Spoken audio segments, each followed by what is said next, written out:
Ma'am, ಇವಾಗ್ಲೂ ನೀವು ನನ್ನನ್ನ ಚಿಕ್ಕ ಮಗು ತರ ನೋಡ್ಕೋತಿರೋದಕ್ಕೆ ನನಗೆ ತುಂಬಾ ಖುಷಿ ಆಗ್ತಾ ಇದೆ. ನನಗೆ ಅದಕ್ಕಿಂತ ಜಾಸ್ತಿ ಫೀಲ್ ಆಗ್ತಿದೆ ಕಣೋ, ನಿನ್ ಬುದ್ಧಿ ಇನ್ನೂ ಬೆಳ್ದೇ ಇಲ್ವಲ್ಲ ಅಂತ. ಯಾಕೆ ಮಮ್ ಹಾಗಂತೀರಾ? ಅಯ್ಯೋ, ನನಗೋಸ್ಕರ ಸಿಪ್ಪರಲ್ಲಿ ಫ್ರೂಟ್ ಜ್ಯೂಸ್ನ ಹಾಕಿಟ್ಟಿರೋದಕ್ಕೆ ಹಾಗಂದೆ ಅಷ್ಟೇನೆ. ಇದಕ್ಕೆ ನಿನ್ನ ಪೆದ್ ನನ್ ಮಗ ಅನ್ನೋದು.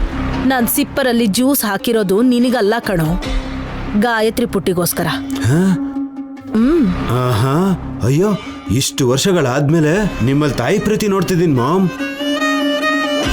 ನೈನಿ ಆಸ್ಪತ್ರೆಯಲ್ಲಿ ಐಸಿಯುಲಿ ಇರೋದಕ್ಕೆ ಓ ಮಗುನ ನೋಡ್ಕೊಳ್ಳೋ ಜವಾಬ್ದಾರಿ ನೀವು ತಗೊಂಡಿದ್ದೀರಾ? ಹುಚ್ಚ ಹುಡ್ಗ, ನಿಜವಾಗ್ಲೂ ನಾನು ಪ್ರೀತಿಯಿಂದ ನೋಡ್ಕೊಂಡ್ರು ಗಾಯತ್ರಿ ಪುಟ್ಟಿ ಬೆಳೆದು ದೊಡ್ಡೋಳಾದ್ಮೇಲೆ ನನ್ನ ಮೇಲೆ ದ್ವೇಷನ ತೀರಿಸ್ತಾಳೆ. ಯಾಕೆ ಅಂದ್ರೆ ಅವಳು ಗಾಯತ್ರಿ ದೇವಿ ಅದಕ್ಕೆ. ಹೌದು ಮಾಮ್. ಹಾಗಿರೋವಾಗ ನಾನ್ ಯಾಕೋ ಅವಳು ಲಾಲನೆ ಪಾಲನೆ ಮಾಡ್ಲಿ? ಪುನರ್ಜನ್ಮದಲ್ಲೂ ಕೂಡ ಗಾಯತ್ರಿ ದೇವಿ ಪ್ರಾಣ ನನ್ ಕೈಯಿಂದ ಹೋಗೋ ಹಾಗೆ ಮಾಡ್ತೀನಿ. ಅಂದ್ರೆ ಈ ಜ್ಯೂಸಲ್ಲಿ? ಎಸ್, ಪ್ರಾಣ ತೆಗೆಯುವಂತ ಪೌಡರ್ ಇದ್ರಲ್ಲಿ ಕರಗಿ ಮಿಕ್ಸ್ ಆಗೋಗಿದೆ. ನಿಧಾನ ಮಾಮ್, ಸುಮ್ಮನೆ ಬರ್ತಾ ಇದ್ದಾಳೆ. ಏನ್ ಮಾಡ್ತಾ ಇದ್ದೀರಾ ಅತ್ತೆ? ಗಾಯತ್ರಿ ಪುಟ್ಟಿಗೆ ಜ್ಯೂಸ್ ಮಾಡಿ ಇದ್ರಲ್ಲಿ ಹಾಕಿಟ್ಟಿದ್ದೀನಿ. ತಾಯಿ ಇಲ್ದಿರೋ ಮಗುನ ಯಾರಾದ್ರೊಬ್ರು ನೋಡ್ಕೋಬೇಕಲ್ವಾ ಸುಮನಾ? ನಮ್ಮ ಅಕ್ಕ ಇನ್ನೂ ಜೀವಂತವಾಗೇ ಇದ್ದಾಳೆ, ನೀವ್ಯಾಕೆ ಹಾಗೆ ಹೇಳ್ತಿದ್ದೀರಾ? ತಾಯಿ ಇಲ್ಲ ಅಂದ್ರೆ ಈಗ ಇಲ್ಲ ಅಂತ ನಾನು ಹೇಳ್ತಿರೋದು. ಹಾಲ್ ಬಿಸಿ ಮಾಡಿ ಬೆಲ್ಲ ಹಾಕಿ ಕೊಡೋಷ್ಟು ತಾಳ್ಮೆ ನನ್ನ ಹತ್ರ ಇಲ್ಲ. ಅದಕ್ಕೆ ಜ್ಯೂಸ್ ಮಾಡಿ ಇದ್ರಲ್ಲಿ ಹಾಕಿಟ್ಟಿದ್ದೀನಿ. ಈಗಾಗ್ಲೇ ನೀವು ತುಂಬಾ ಕಷ್ಟಪಟ್ಟಿದ್ದೀರಾ ಮಾಮ್. ಸುಮನ ಕೊಟ್ಬಿಡಿ, ಸುಮನ ಕುಡಿಸ್ತಾಳೆ. ನನಗ್ಯಾಕೆ ವಲ್ಲಭ ಶ್ರಮ? ಅಯ್ಯೋ ಸುಮ್ನೆ. ಇವಾಗ ವಿಕ್ರಾಂತ್ ನೋಡ್ದ ಅಂತಂದ್ರೆ ಅಯ್ಯೋ ಪರವಾಗಿಲ್ಲ, ಅಕ್ಕ ಆಸ್ಪತ್ರೆಯಲ್ಲಿ ಇದ್ರು ಕೂಡ ಸುಮನ ಮಗು ನೋಡ್ಕೋತಿದ್ದಾಳೆ ಅಂತ ಫೀಲ್ ಆಗ್ಲಿ ಅಂತ. ಅಯ್ಯೋ ಕಾಣಿಸ್ಲೂಬಹುದು, ಆಮೇಲೆ ಜೊತೆಲಿ ಕೂಡ ಬರ್ಲೂಬಹುದು. ಅಷ್ಟೇ ಅಂತೀರಾ? ಅಷ್ಟೇನೆ ಮಾಮ್. ಅವಳ ಕೈಲಿ ಕೊಟ್ಬಿಡಿ. ತಗೋ. ಎಲ್ಲಿದ್ದಾಳೋ ಏನೋ.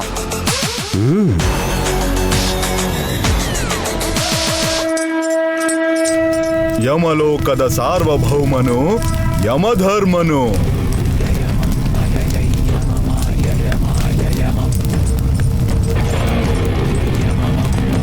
ಬಂದಿರುವ ಸ್ತ್ರೀ ವಿವರವನ್ನು ತಿಳಿಸು ಚಿತ್ರಗುಪ್ತ. ಸುಳ್ಳೇನಾದ್ರೂ ಹೇಳಿದ್ರೆ ಪ್ರಭುಗಳು ನನ್ನ ತಲೆ ಕತ್ತರಿಸಿ ಅದ್ರ ಜೊತೆಗೆ ಆಟ ಆಡ್ಬಿಡ್ತಾರೆ. ನಿಜ ಏನಾದ್ರೂ ಹೇಳಿದ್ರೆ ನಾನು ಮಾಡಿರೋ ತಪ್ಪಿಗೆ ಯಾವ ಶಿಕ್ಷೆ ಕೊಡ್ತಾರೋ ಏನೋ. ನೀವೇನದು ಗುಣಗುತ್ತಿದ್ದೀರಲ್ಲ?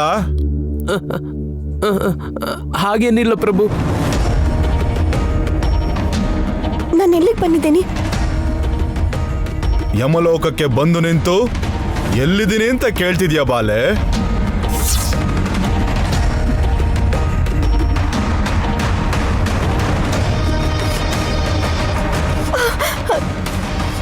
ಯಮಲೋಕನ ಇದು? ಹೌದು ಸ್ತ್ರೀಯೇ. ಪ್ರಭು, ಈಕೆಯಲ್ಲ ಬಾಲೆ. ನೀವೇಕೆ ಒಗಟನ್ನಾಡುತ್ತಿದ್ದೀರಿ? ಪ್ರಭು, ಸ್ವಾಮಿ, ನನಗೆ ಅಪಾಯ ಇತ್ತು ಅಂತ ಗೊತ್ತು. ಅದನ್ನ ತಪ್ಪಿಸ್ಕೊಳ್ಳಕ್ಕೆ ವಿಶಾಲಾಕ್ಷಮ್ಮನವ್ರ ಆಶೀರ್ವಾದ ಇದೆ ಅಂತಾನೂ ಗೊತ್ತು. ಅದನ್ನ ತಪ್ಪಿಸ್ಕೊಂಡ್ರೆ ಇನ್ನು 106 ವರ್ಷ ನನ್ ಗಂಡನ್ ಸೇವೆ ಮಾಡ್ಕೊಂಡು ನನ್ ಮಕ್ಕಳನ್ನ ಕಣ್ಣನ್ ರೆಪ್ಪೆ ತರ ಕಾಪಾಡ್ಕೊಂಡು ಕೊನೆ ಕಾಲದಲ್ಲಿ ಸುಮಂಗಲಿಯಾಗಿ ಸಾಯ್ತೀನಿ ಅಂತನೂ ನನಗೆ ಗೊತ್ತಿದೆ.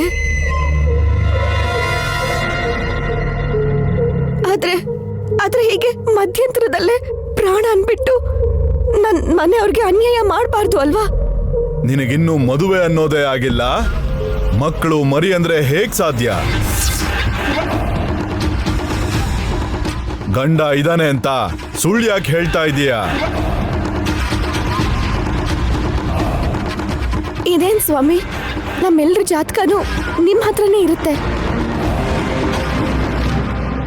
ಇಬ್ರು ಅವಳಿ ಮಕ್ಕಳನ್ನ ಹೆತ್ತಿರೋ ತಾಯಿ ನಾನು.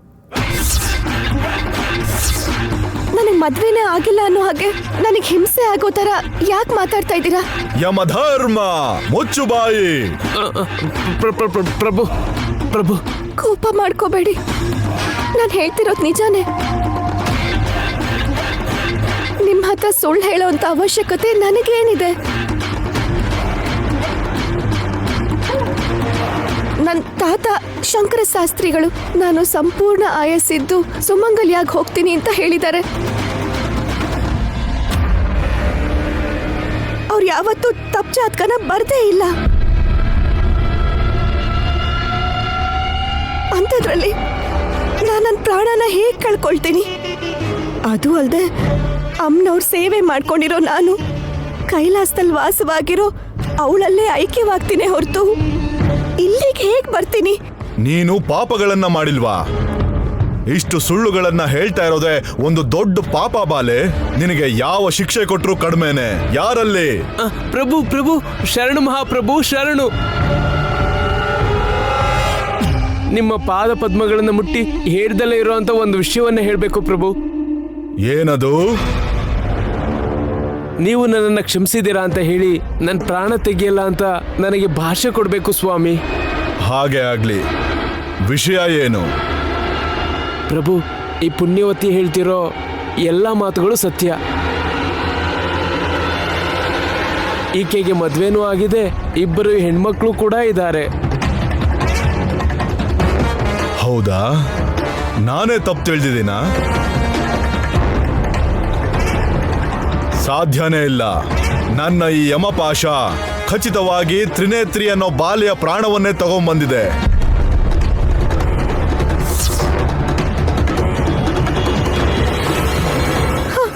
ಸ್ವಾಮಿ, ನನ್ನ ಹೆಸರು ತ್ರಿನೇತ್ರಿ ಅಲ್ಲ, ತ್ರಿನಯನಿ. ತ್ರಿನಯನಿ ತ್ರಿನಯನಿ. ನೀನು ಹೆಸರು ಕೂಡ ಬದಲಾಯಿಸಿದ್ರೆ ಶಿಕ್ಷೆ ಹೆಚ್ಚಾಗುತ್ತೆ ಬಾಲೆ. ಮಹಾಪ್ರಭು, ಈ ವಿಷಯನ ಇನ್ನೂ ನಾನು ಮುಚ್ಚಿಟ್ರೆ ನನ್ನನ್ನೇ ಎಣ್ಣೆಲಾಗಿ ಹುರಿದು ಬಿಡ್ತೀರಾ ನೀವು. ನಿಮ್ಮ ಗಂಭೀರ ಧ್ವನಿ ಕೇಳಿ ಭಯ ಬಿದ್ದು ತ್ರಿನೇತ್ರಿ ಅನ್ನೋ ಸ್ತ್ರೀ ಪ್ರಾಣ ಹೋಗ್ಬೇಕು ಅಂತ ನಾನು ಗುರ್ತು ಹಾಕೋ ಬದಲು ತ್ರಿನಯನಿ ಹೆಸರನ್ನ ಗುರ್ತು ಮಾಡಿ ತಪ್ಪು ಮಾಡಿಬಿಟ್ಟಿದ್ದೀನಿ.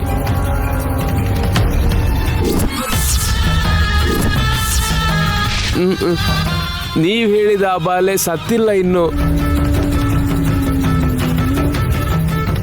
ಅಷ್ಟರಲ್ಲೇ ನನ್ನ ತಪ್ಪಿನ ಸೂಚನೆ ಮೇರೆಗೆ ತ್ರಿನೇನಿ ಪ್ರಾಣವನ್ನ ಬಲವಂತವಾಗಿ ಯಮಲೋಕಕ್ಕೆ ಕರ್ಕೊಂಡು ಬಂತು ಈ ಯಮಪಾಶ. ಶತಮೂರ್ಖ, ನೀನು ಎಷ್ಟು ದೊಡ್ಡ ತಪ್ಪು ಮಾಡಿದ್ಯಾ ಅನ್ನೋದನ್ನ ತಿಳಿದಿದ್ಯಾ? ತ್ರಿನಯನಿ ಸಂಪೂರ್ಣ ಆಯುಷ್ ಹೊಂದಿರೋಳು.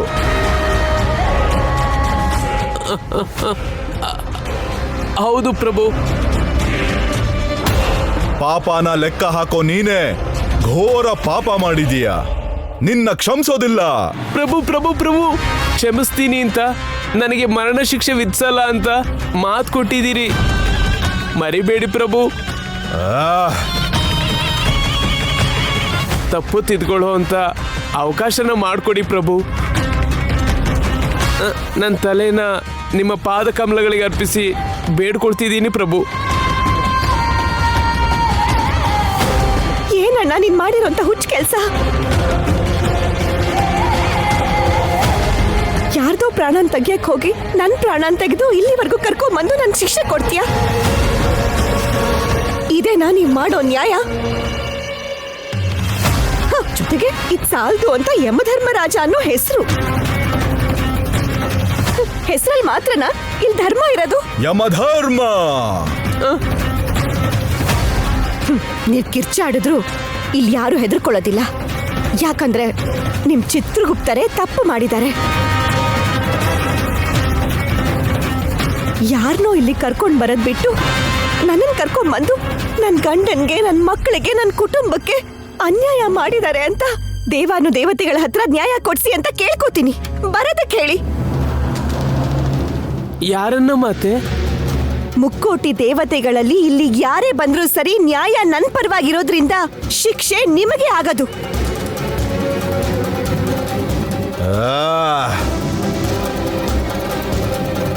ನೋಡಿದೆಯಾ ಚಿತ್ರಗುಪ್ತ, ಅಮ್ಮನವರ ಭಕ್ತೆ ಆಗಿರೋದ್ರಿಂದ ಭಯನ ತ್ಯಜಿಸಿ ಧೈರ್ಯದಿಂದಿದ್ದಾಳೆ. ಅದಕ್ಕೆ ಮೂಲ ಕಾರಣ ನೀನೇ.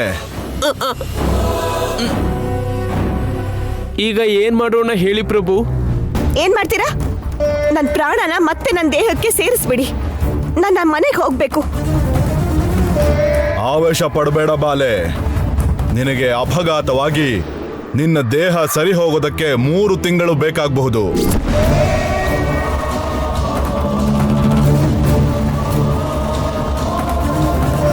ತಿಂಗಳವರೆಗೂ ನಾನ್ ಕಣ್ ತೆಗಿಯಲ್ವಾ? ಕೋಮಾ ಅಂತ ಹೇಳ್ಬೋದು. ಸಾಕ್ ನಿಲ್ಸಿ. ಆ ಅಪಾಯ ಆಗಿತ್ತು ಕೂಡ ನೀವು ತಪ್ಪಾಗಿ ನನ್ನ ಹೆಸರು ಬರ್ದಿದ್ರಿಂದ ಅಲ್ವಾ? ಹೌದು. ನಾನ್ ಯಾಕೆ 3 ತಿಂಗಳು ಪ್ರಜ್ಞೆ ಇಲ್ದೆ ಮಲಗಿರ್ಬೇಕು? ಅದು ಸಾಲ್ದು ಅಂತ ನಮ್ಮತ್ತೇನೆ ನನ್ನ ಮಗಳಾಗಿ ನನ್ನ ಹೊಟ್ಟೆನಲ್ಲಿ ಹುಟ್ಟಿದ್ದಾರೆ. 2 ವರ್ಷ ಆದ್ಮೇಲೆ ಗಾಯತ್ರಿ ಪುಟ್ಟಿನೇ ನನ್ನ ಹೆತ್ತ ಮಗಳು ಅಂತ ತಿಳ್ಕೊಂಡಿದ್ದೀನಿ.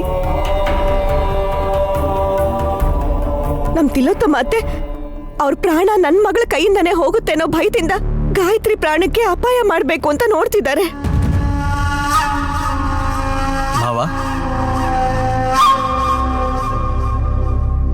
ವಿಕ್ರಾಂತ, ಇವಳ ಹತ್ರ ಆಡ್ಸೋಣ ಅನ್ಕೊಂಡೆ, ಆದ್ರೆ ನಾನು ಅಳದೇ ಇರೋಂಗೆ ಅವಳೇ ನೋಡ್ಕೊಂಡಿದ್ದಾಳೆ. ನಿನಗಿರೋ ಧೈರ್ಯ ನನಗಿಲ್ಲ ತಾಯಿ. ಹೌದು ಮಾವ, ಯಾಕೆ ಅಂದ್ರೆ ನೋಡೋದಕ್ಕೆ ಅವಳು ಚಿಕ್ಕ ಮಗು ಆದ್ರೂ ನಮ್ಗಿವಳು ಗಾಯತ್ರಿ ದೊಡ್ಡಮ್ಮ ಅಲ್ವಾ? ದೊಡ್ಡಮ್ಮ ಅನ್ ಮಾತ್ರಕ್ಕೆ ಅವ್ರಿಗೆ ಹಸ್ವಾಗಲ್ವಾ ಏನೋ? ಕತೆ ಹೇಳೋದಲ್ಲ, ಏನಾದ್ರೂ ಮಾಡ್ಕೊಂಬಂದು ಮಗುಗ್ ತಿನ್ಸ್ಬೇಕಲ್ವಾ? ನೀವ್ ಹೀಗಂತೀರಾ ಅಂತಾನೆ ಜ್ಯೂಸ್ ತಗೊಂಡ್ ಬಂದಿದ್ದೀನಿ. ಗಾಯತ್ರಿ, ಜ್ಯೂಸ್ ಕುಡಿ. ಸಿಪ್ಪರಲ್ಲಿ ತಗೊಂಬಂದ್ಯಾ? ಒಳ್ಳೆ ಕೆಲಸ ಮಾಡಿದೆ ಬಿಡಮ್ಮ.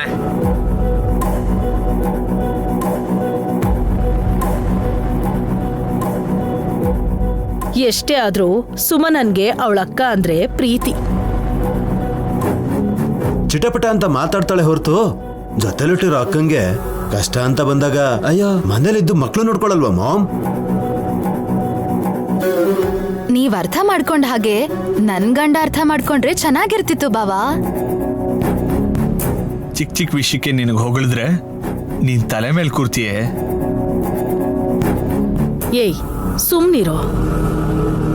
ಗಾಯತ್ರಿ, ಜ್ಯೂಸ್ ಕುಡಿಮಾ. ಕುಡಿಬೇಕು ಪುಟ್ಟಿ. ಅಮ್ಮ ಮನೆಗೆ ಬರೋವರೆಗೂ ಏನು ಕುಡಿಲಿಲ್ಲ ಅಂದ್ರೆ ನಿನ್ಗೆ ಎನರ್ಜಿ ಇಲ್ಲದೆ ಸುಸ್ತಾಗ್ಬಿಡುತ್ತೆ. ಕುಡಿ ಪುಟ್ಟಿ, ಕುಡಿ ಕುಡಿ ಕುಡಿ.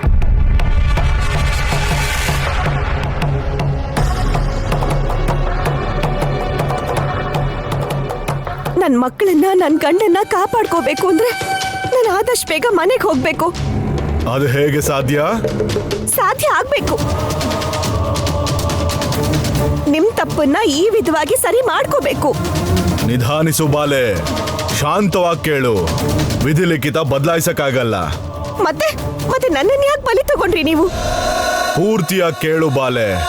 ನಿನ್ನ ಪ್ರಾಣ ಮತ್ತೆ ನಿನ್ನ ದೇಹನ ಸೇರ್ಕೊಂಡ್ರು 90 ದಿನಗಳ ಕಾಲ ನೀನು ಕಣ್ಣು ತೆಗೆಯೋಕ್ಕಾಗಲ್ಲ. ಇದು ನಿಶ್ಚಯ. ಅಯ್ಯೋ, ಇಷ್ಟರಲ್ಲೇ ನನ್ನ ಮಗಳಿಗೆ ಪ್ರಾಣಾಪಾಯ ಆದ್ರೆ? ಅದಕ್ಕೆ ನಾವು ಮಾಡಿರೋ ತಪ್ಪಿಗೆ ನಿನಗೆ ಒಳ್ಳೇದಾಗೋ ದಾರಿ ತೋರಿಸ್ತಾ ಇದ್ದೀವಿ. ಏನದು? ನೋಡು ಅಲ್ಲಿ.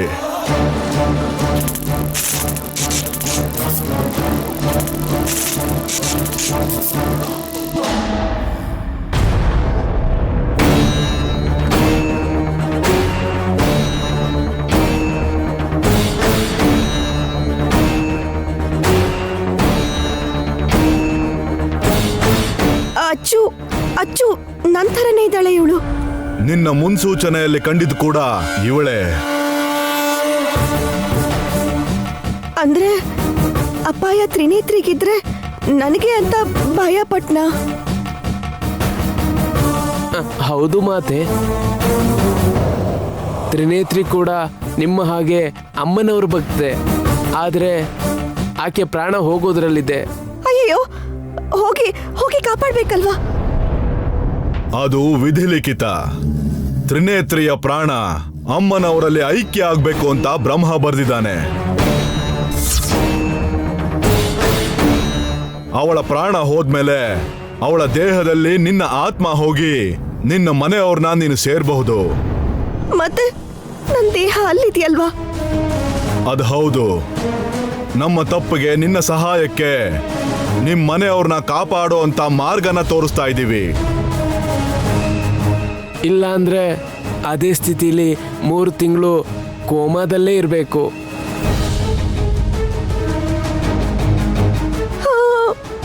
ಇಲ್ಲ ಇಲ್ಲ, ಯಾವ ದೇಹನಾದ್ರೂ ನಾನೇ ಅಲ್ವಾ ಇರೋದು? ಹಾಗೆ ಮಾಡಿ, ಹಾಗೆ ಮಾಡಿ. ಆದರೆ ಒಂದು ಷರತ್ತು, ನೀನು ಆ ದೇಹನ ಸೇರಿದ ಮೇಲೆ ಅಮ್ಮನವರ ಭಕ್ತೆಯಾದ ಗಾಯತ್ರಿ ದೇವಿ ಆಗ್ಲಿ, ಪುನರ್ಜನ್ಮದಲ್ಲಿ ಹುಟ್ಟು ಬಂದಿರೋಂತ ಮಗು ಆಗ್ಲಿ ನಿನ್ನನ್ನ ಒಂದು ಪಕ್ಷದಲ್ಲಿ ಸ್ಪರ್ಶ ಮಾಡಿದ್ರೆ ಮಾತ್ರ ನಿನಗೆ 1 ದಿನದ ಮಟ್ಟಿಗೆ ನೀನು ಯಾರು ಅನ್ನೋ ವಿಷಯ ನೆನಪಿಗೆ ಬರುತ್ತೆ. ಮಿಕ್ಕಿರೋ ಅಷ್ಟು ದಿನ ನೀವು ತ್ರಿನೇತ್ರಿಯಾಗಿದ್ದು ನಿಮ್ಮ ಮನೆಯವ್ರನ್ನ ಕಾಪಾಡ್ಕೋಬಹುದು.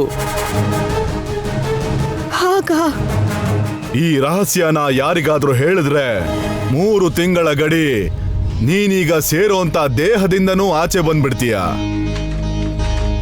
ಇದು ಯಮರಾಜನ ಶಾಸನ. ಯಾರಿಗೂ ಹೇಳಲ್ಲ. ನನ್ನನ್ನ ನಮ್ಮ ಮನೆಯವ್ರ ಹತ್ರ ಸೇರಿಸ್ಬಿಡಿ ಸ್ವಾಮಿ. ಹಾಗೆ ಆಗಲಿ.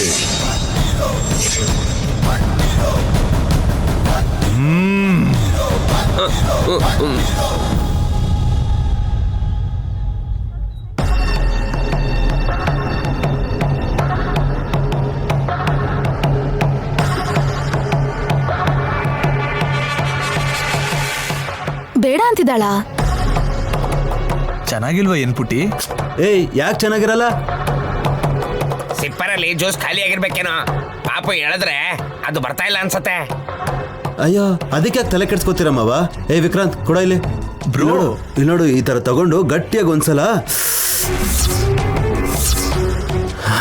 ಹೀಗೆ ಈ ತರ ಸಿಪ್ ಮಾಡಿದ್ರೆ ಸರಿ ಹೋಗುತ್ತೆ. ಬ್ರೋ, ನಿನಗೆ ಸ್ವಲ್ಪನಾದ್ರೂ ಬುದ್ಧಿ ಇದೆಯಾ? ಏಯ್, ಏನೋ ಹಾಗೆ ಮಾತಾಡ್ತಿದ್ಯಾ? ಅಂದೆ ಇನ್ನೇನ್ ಮಾಡ್ತಾರೆ ಬಾವಾ? ಮಕ್ಳು ಕುಡಿಯೋದನ್ನ ನೀವು ಬಾಯಲ್ಲಿ ಇಟ್ಕೊಂಡು ಕುಡ್ದು ಅದನ್ನ ವಾಪಸ್ ಕೊಟ್ರೆ ಹೇಗ್ ಕುಡಿತಾರೆ? ಚಿಚ್ಚಿ, ನೀನ್ ಕುಡಿಬೇಡಮ್ಮ. ನಿಮ್ ದೊಡ್ಡಪ್ಪ ಎಂಜಲ್ ಮಾಡಿದಾನೆ. ಇದು ವಿಷಕ್ಕೆ ಸಮಾನ ಕಣು.